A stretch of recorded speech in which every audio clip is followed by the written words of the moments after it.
Bugün sizlerle 2 yıl önce topuk dikeni olmuştum. Nasıl iyileştim onu paylaşmak istiyorum. Tabii yere basamıyorum. Yani bir gün önce hiçbir şeyim yoktu. Ama bir günde gece ne olduysa, yani terlikle gezdiğim günde çok bir şey hatırlamıyorum.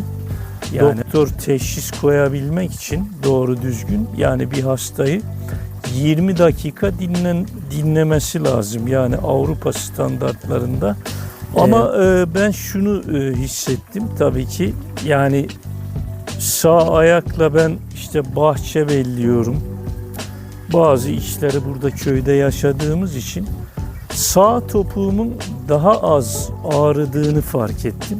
Herkese merhaba. Kıymetli izleyenler, bir paylaşımla daha sizlerle birlikteyiz. Bugün sizlerle 2 yıl önce topuk dikeni olmuştum. Nasıl iyileştim onu paylaşmak istiyorum. Tabii öncelikle topuk dikeni ne zaman oldum? Yani zamanla olan bir şey mi? Tabii başkaları nasıl oluyor onu bilmiyorum ama bir gün ben terlikle çok gezmiştim. Ondan sonra tabii ki ondan bir gün sonra sabah kalktığımda kıymetli izleyenler, yani yürüyemez oldum. Yani kalktım sabah, yere basamıyorum. Yani bir gün önce hiçbir şeyim yoktu. Ama bir günde gece ne olduysa, yani terlikle gezdiğim günde çok bir şey hatırlamıyorum. Yani ayak topuklarımın ağrıdığını. Ama bir gün sonra basamıyorum. Yani tam bu vakitlerdi, yani Eylül ayı gibiydi. Tabii o şekilde işlerimi yapmaya çalıştım ama gerçekten müthiş bir ağrı. Yani geziyorum, işlerimi hallediyorum ama topuklarım çok ağrıyordu yani. Bazen işte namaz kılmakta bile zorlanıyordum, yani ayakta durmakta. Tabii doktora gittim. Aslında topuk dikeni olduğumu söylediler. Dediler sen topuk dikeni olmuşsun. Tabii ben daha önce de böyle bir şey yaşamadığım için tabii bilemiyordum. Bugün geçer, yarın geçer derken bir ay falan, yani bayağı bir süre geçti şimdi. Tam şeyi vermeyeyim. Dedim doktora bir gideyim. Bakalım doktor nasıl bir teşhis koyacak. Ona göre de biz kendimiz şey yaparız, tedbirimizi alırız. Tabii ki doktora gittim. Doktor film çektirdi. Dedi ki sen dedi topuk dikeni olmuşsun. Şu ilaçları kullan dedi. İlaç yazdı. Kullan dedi. Yani geçer geçmez diye de bir şey demedi. Tabii ki ben ilaçlara karşı biraz antipatim olduğu için dedim yan etkisi var mı dedim. Doktor da yani yok diyemem dedi. Falan. Çok da hasta vardı. Yani devlet hastanesine gittim. Tabii ki benle işin açığı çok ilgilenmek istemedi. Sorularıma cevap vermedi. Oysa ki yani bir doktor teşhis koyabilmek için doğru düzgün, yani bir hastayı 20 dakika dinlemesi lazım. Yani Avrupa standartlarında muayene 20 dakika sürer ama tabii ki doktor maalesef yani beni dinlemedi bile. Ben de hani doktorun başka bir şey demeyeceğini, yani söyleyemeyeceğini bildiğim için çok da ısrarcı olmadım. Çıktım gittim. Çıktım yani doktorun yanından. Tabii ki hani ben istiyorum ki bu şeyi doğal yolla nasıl çözerim? Bana dedi işte ya kemik dedi çıkmış dedi diken şeklinde. O dedi ağrı yapıyor falan. Dedim yani bu ilaçlar bunu nasıl, yani kemiği yok mu edecek falan. Yani tatmin edici bir cevap vermedi tabii ki doktor. Yani onu da ifade edeyim. Ama ben şunu hissettim tabii ki. Yani sağ ayakla ben işte bahçe belliyorum. Bazı işleri burada köyde yaşadığımız için sağ topuğumun daha az ağrıdığını fark ettim. Yani sol topuğum çok ağrıyordu daha çok. Dedim ki bunun şeyle alakası var. Yani yürümeyle ilgisi olabilir dedim. Hani ben yürümeye başladım. Gerçekten yani yavaş yavaş da tabii düzeldiğimi fark ettim. Yani yürümenin faydası olduğunu fark ettim. Çünkü ben burada bahçe işleri yapıyorum, bahçe belliyorum, kazıyorum.